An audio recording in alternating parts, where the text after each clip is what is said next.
So in this video, we're going to show you lots of super tricks on getting these intakes out and putting them back in. And you're going to notice these brackets, which I talk about in another video, and show you how to make them so you can use this procedure and these tips to help you be successful at removing and installing your intakes. Get ready, because this is going to be sweet. Hey, what is going on YouTube? This is Clay with Clay's AC and Auto Repair and Accurate Engines here in Grand Rapids, Michigan. And we got a whole slew of stuff going on in the shop right now. But today we're going to focus on them sprinters and them intakes and that Mercedes Diesel 3.0 CRD that is always giving you trouble. Over the years, I've done dozens of these, and I've came up with some super tips and super tricks. Even if you're a professional, there's probably going to be something in this video that you don't already know. So if this video is helpful, please consider subscribing, clicking them notifications, sharing my videos, and give me them sweet old thumbs up. And if it is helpful, turn that old volume down at nighttime while you're sleeping. Open up that old laptop and put on one of the Clayway Sweet playlists, probably the Sprinter playlist. Let them suckers play all night. That's how we make a couple bucks here. Remember, if anyone else can do it, I promise you, you can do it too. Okay, so one of the first tips about doing these Sprinter intakes is these bolts that are in the center here are T47, not T45. T45 fits pretty good in there, but they're not actually T47. You're gonna take a little hammer when you get them in there, and you want to tap them down because they'll get rust and build up inside there. It's probably not a bad idea to take a blowgun and build up take out some of the dust or dirt that's collected in there over the years. Blow that out of there. Getting these out can be a nightmare if you strip these things off. So if you're worried about getting these tight enough or even loosening them, this is an impact driver. And in my situation, I can use a 1-inch extension and my regular socket to T47 to take it out. And that's going to help install them and remove them if necessary. Okay, so I'm going to show you a couple of the tips and tricks that I do. And if you're looking for rebuilt or remanufactured intakes that end up looking like these and not like these up here, let me know. You can send them to me. I do these really affordably. And I've got some tips on the stuff that I'm going to be using in this video to show you some of these tricks. Anyways, so the first thing we're going to do is we're going to clean off the surfaces of these intakes. These aren't real bad. If you do not have a die grinder with a little scratchy pad like this, just go underneath the sink in the house and grab some Scotch-Brite and clean this stuff up. Make sure you get all the high edges up. These particular intakes aren't that bad. They don't have a whole lot of high edge, but I'm going to go ahead and clean them up with the grinder here, and then I'm going to show you what I do with this next. You're going to want to grab some of this copper spray, a gasket on there, and this won't hurt the intake gaskets, but this is going to make the installation easier. It has nothing to do with trying to seal up these gaskets.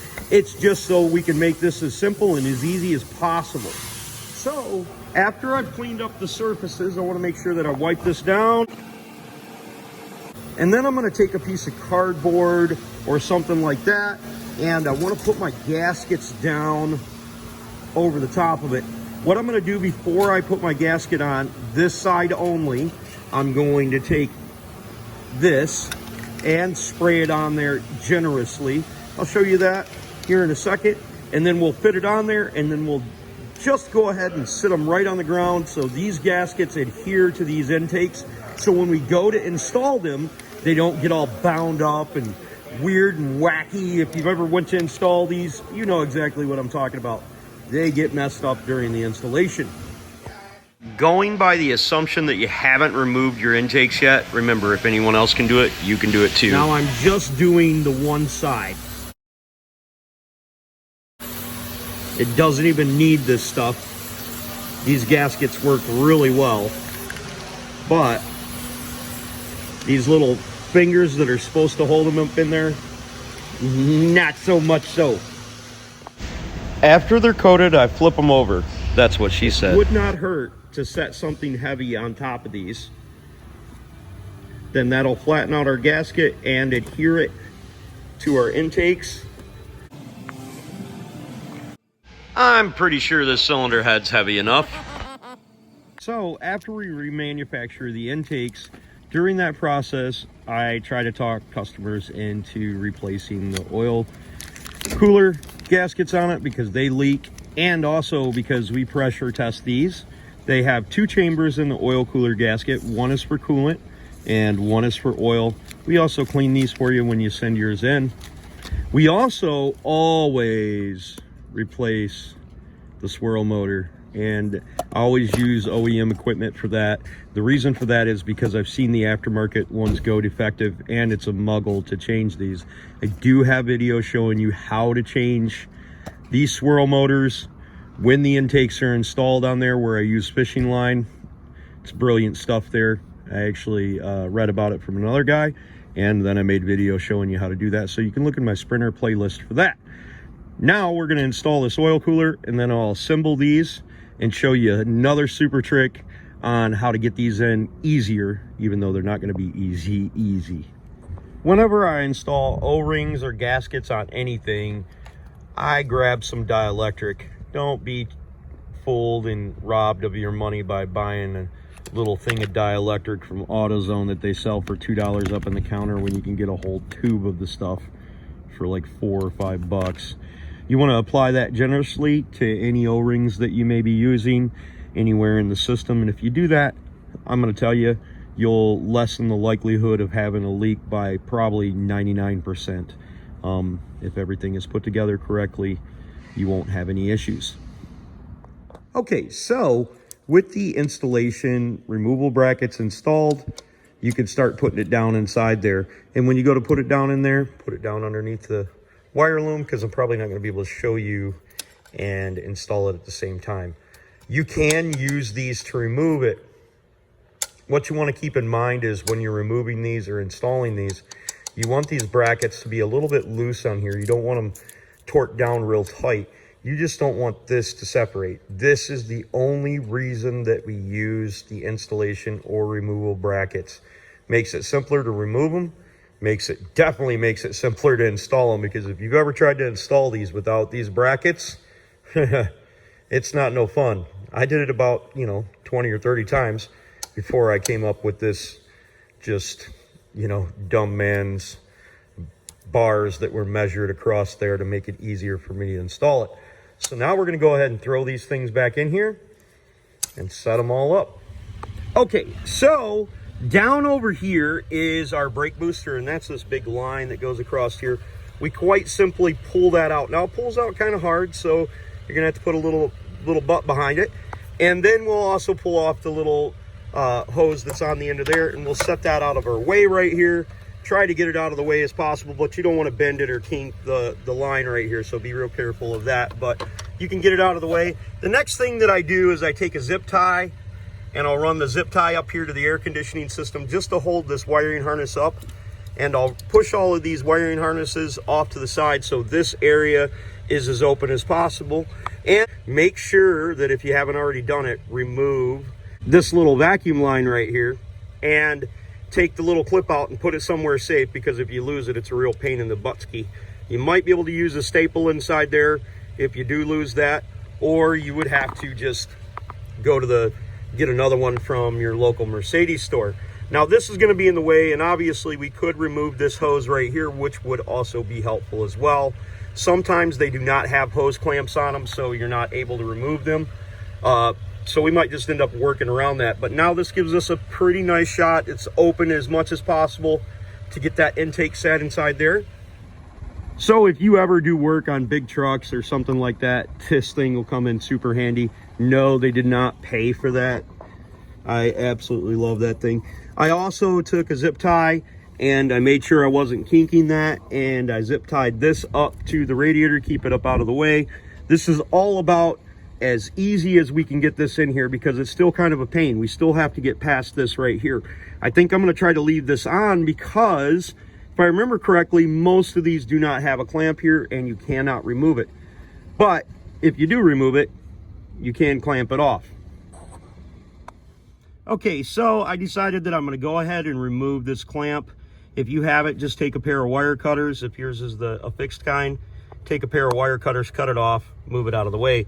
The other thing that we're going to do is we're going to unplug the glow plugs down inside here, and that allows the wiring harness to move up a couple more inches, which will make it easier for us. When you pull up on them glow plugs, make sure you pull straight up on them, grab them with your fingers and pull them up, because you don't want to break them. I mean, you know, it's kind of a pain in the butt. You can get to them, and if you have to replace them while they're inside the engine and the intakes are in here, or, you know, whatever, they can actually break off, and you don't want them breaking off because that causes you big problems. But if you ever change glow plugs and you go to break them off, what you're going to do is you're going to put something over the top of them and you're going to try to unscrew them. Then you're going to run the engine hard as heck and blow them out, or at least that's what you're going to try to do. Put some Marble Mystery Oil down inside there. That's just a little side tip, not really what the video is about, but they do break off inside the engine, and that becomes big problems. So when we go to install these intakes, that allows us to kind of go on this angle, keeping this edge up higher and this edge close. We're going to make sure that we want to put our hands back here, because even with the adhesive on the back side of the intake gaskets, they still come off, and we want to follow them around because they love to bend up on this side. So we're going to be extremely careful, and we're going to try to do that, and hopefully we can get this puppy installed in here.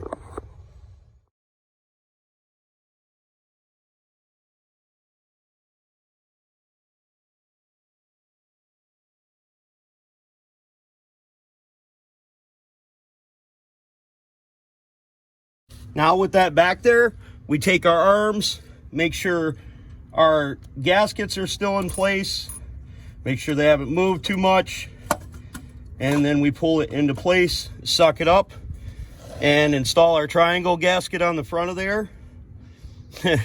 And bam, all we got to do is put this thing back together. That worked out so sweet. Make sure your wires are up in the right place and not all over down on the bottom, because I see this one, but I don't see my other one that I know is around here somewhere. So just double check and make sure, yeah, I got them both. They're not in there.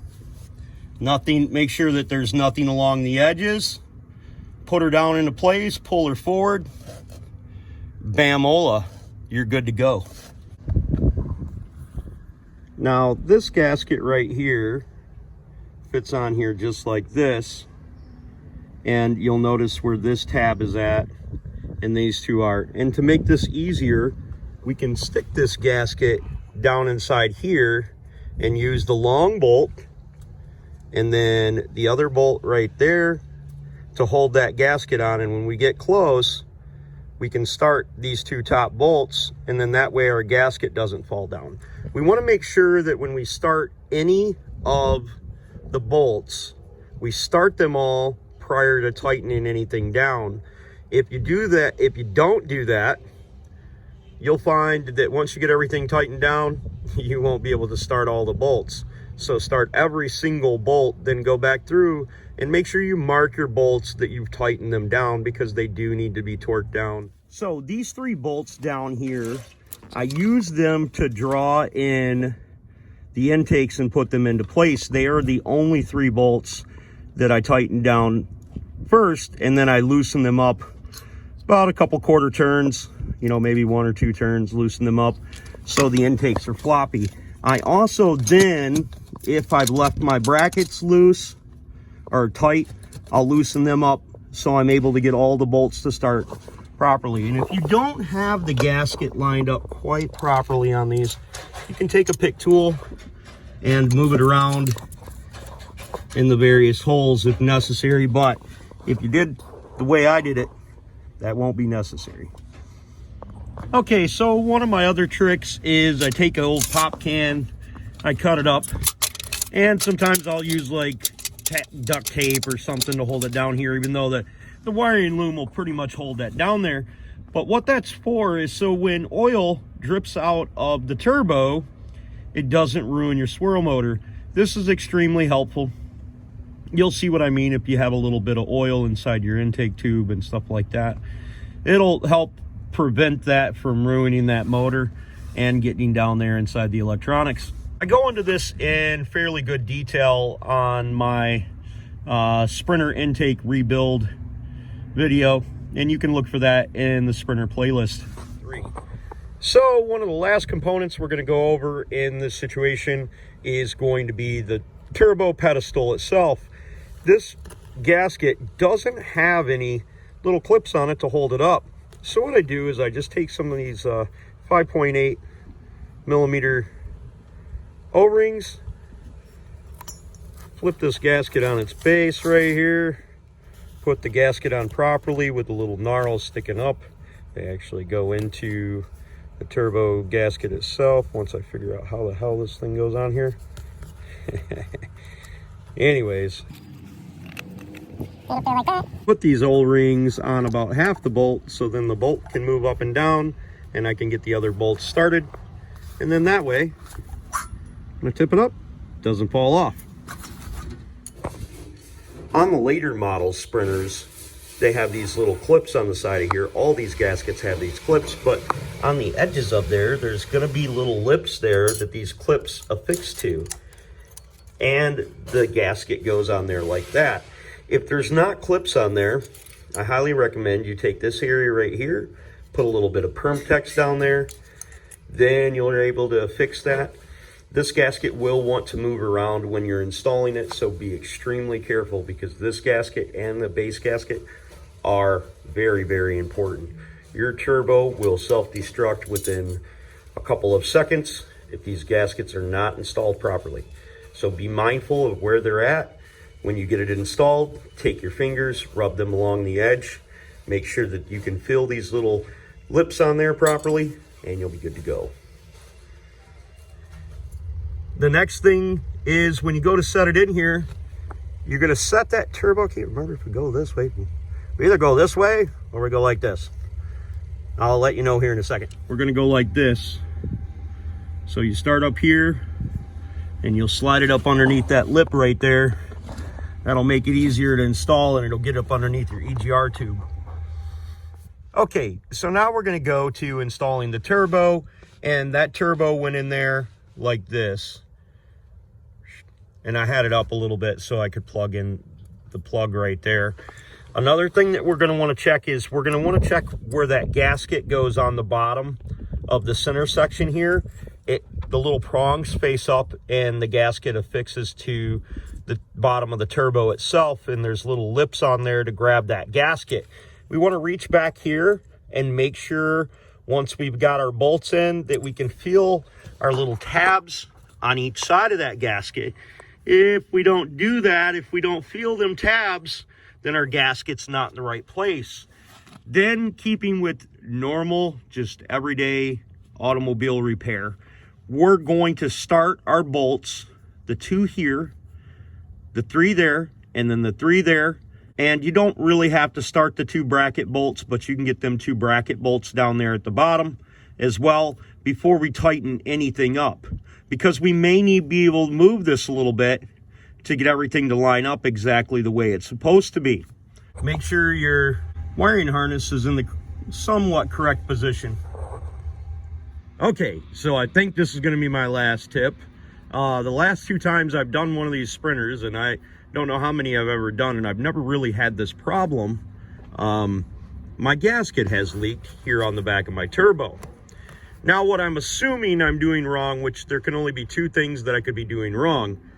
One, I'm not tightening it up in the proper sequence because I've never had this problem before, so I'm assuming that in the past what I would do is I would put this clamp on, have these bolts inserted, then I would tighten these bolts up. But you have to make sure this clamp is squeezed together prior to tightening these bolts up. So that's one of the issues. And then another issue that I should point out to you folks is if you haven't bought a brand new kit, if you have bought a brand new kit, you'll notice that the bolts that come inside that kit look like this. That's because I believe these bolts are stretched to yield. And if you're going to end up reusing the old bolts, like these ones, I'm going to replace them with the new ones. But I wanted to show you this. Put a washer on there, and then that way it doesn't bottom out in the back of the turbo, and it seals up. Now, there's been times in the past where the clamp down there that the socket's attached to would not come together, and I put a longer bolt in there and then removed the longer bolt, held it together, and put the shorter one back in there because the long bolt, you know, it just goes through. I do flip the clip around when I take these out so I can get to the bolt straight from the turbo. But most of the time, all I really have to do is take my hand and move this back and forth. With this still loose, it allows the pipe to move and me to get the clamp on there. There's a sweet spot of doing it. It seems like it might be impossible at one point, but there is a sweet spot, and just wiggle it and you should be able to get it on there and close up by hand as far as it is right now. Okay, so now that we believe we have everything back together and everything's torqued down, we're still gonna go and think to ourselves, did I tighten this down? Did I tighten this down? Go over all these nuts and bolts inside your head and make sure you tighten them down. But one of the most important things, and I promised you, and I hope you watched this far in the video, and there's gonna be certainly people that didn't, and they're gonna wonder why their turbo burned up as soon as they started up their truck. Well, that's because the oil return line is located up here on the top of the turbo. Now, generally there'd be a tube that attaches to this and returns oil. We're gonna take this 18mm nut bolt off of here, or whatever you wanna call it. It's actually a little plug. We're gonna take that out of there, and we're gonna put in about a quarter quart of oil. So right around a pint. And that way we'll ensure no cold seized bearings when we go to start this thing up, and we won't have any issues if we do that. So that's the next thing I'm going to do, and then I'm going to fire this puppy up. When it fires up and it sounds excellent, which I'm sure it will, we'll go ahead and reassemble the rest of the vehicle, send her back home.